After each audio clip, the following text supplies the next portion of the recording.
Here we have the Sulwhasoo Gentle Cleansing Foam in the travel size, which is 1.69 fluid ounces.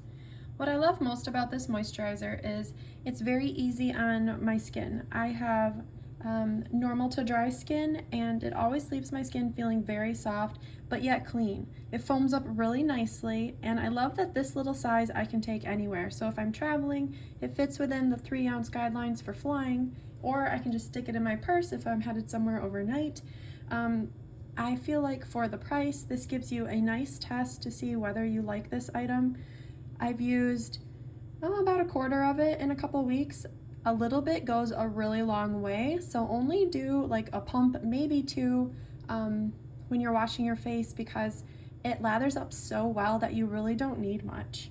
It removes all dirt and impurities, and like I said, it softens and hydrates your skin. I think it's a great cleanser, especially for aged skin, which I'm currently dealing with.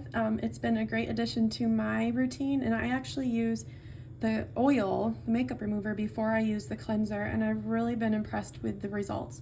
So I hope this helps you decide and gives you a little peek as to what's included when you purchase the Sulwhasoo Gentle Cleansing Foam. And again, this is the 1.69 fluid ounce size. Thanks so much for watching.